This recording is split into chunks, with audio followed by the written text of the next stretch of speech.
ನಮಸ್ಕಾರ ವೀಕ್ಷಕರೇ. ಒಂದು ಮನೆ ಕಟ್ಟೋ ಕಾಂಟ್ರಾಕ್ಟ್ರು ಅವನ ಬಿಸ್ನೆಸ್ ಕ್ಲೋಸ್ ಮಾಡಿ ರಿಟೈರ್ಮೆಂಟ್ ಆಗಲಿ ನಿರ್ಧಾರ ಮಾಡ್ತಾನೆ.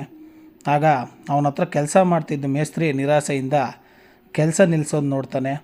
ಕೊನೆಗೆ ಕಾಂಟ್ರಾಕ್ಟ್ರ್ ಮೇಸ್ತ್ರಿ ಹತ್ರ ಬಂದು ಕೊನೆಯದಾಗಿ ಒಂದು ಮನೆ ಕಟ್ಕೊಡ್ತೀನಿ ಅಂತ ಕೇಳಿದಾಗ ನಿರಾಸೆಯಲ್ಲಿದ್ದ ಮೇಸ್ತ್ರಿ ಆ ಮನೆ ಕಟ್ಕೊಡ್ತೀನಿ ಅಂತ ನಿರ್ಧಾರ ಮಾಡ್ತಾನೆ.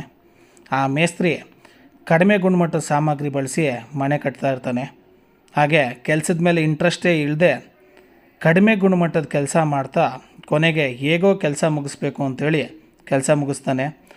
ಮುಗಿಸಿದ ನಂತರ ಮುಗೀತು ಅಂಥೇಳಿ ಒಳ್ಳೆ ಪೇಂಟ್ ಮಾಡಿ ಫಿನಿಷಿಂಗ್ ಕೊಟ್ಟು ಕೀನ ಕಾಂಟ್ರಾಕ್ಟ್ರಿಗೆ ಒಪ್ಪಿಸ್ತಾನೆ. ಕೆಲಸ ಮುಗೀತು ಅಂತ ಹೇಳಿದಾಗ ಕಾಂಟ್ರಾಕ್ಟ್ರು, ಇಷ್ಟು ದಿನ ನೀನು ನನ್ನ ಹತ್ರ ಕೆಲಸ ಮಾಡಿದ್ದಕ್ಕೆ ಒಂದು ಮನೆ ಗಿಫ್ಟ್ ಕೊಡಬೇಕು ಅಂತ ಅಂದ್ಕೊಂಡಿದ್ದೆ, ಇದು ನಿಂದೇ ಮನೆ, ತಗೋ ಕೀ ಅಂತ ಕೊಟ್ಟಾಗ ಮೇಸ್ತ್ರಿಗೆ ಕಣ್ಣಲ್ಲಿ ನೀರು ನಿಲ್ಲಿಲ್ಲ. ಹಾಗಂತ ನಿಜ ಹೇಳೋಕ್ಕೂ ಆಗಲಿಲ್ಲ, ರಿಯಾಲಿಟಿನ ಒಪ್ಕೊಳ್ಳೋಕ್ಕೆ ರೆಡಿ ಇರಲಿಲ್ಲ. ಕೆಲವೊಮ್ಮೆ ನಾವು ಮಾಡುವ ಕೆಲಸ ಬರೀ ಕೆಲಸ ಮಾತ್ರ ಅಲ್ಲ, ಅದು ನಮ್ಮ ಜೀವನವನ್ನು ನಿರ್ಮಿಸಿಕೊಳ್ಳೋದು. ನೀವು ಹೇಗೆ ನಿರ್ಮಿಸ್ಕೊಂಡಿದ್ದೀರ ಅನ್ನೋ ಮನೆಯಲ್ಲೇ ನಾವು ಜೀವಿಸಬೇಕಾಗುತ್ತೆ.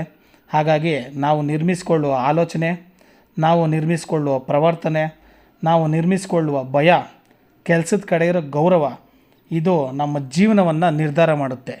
ಧನ್ಯವಾದಗಳು.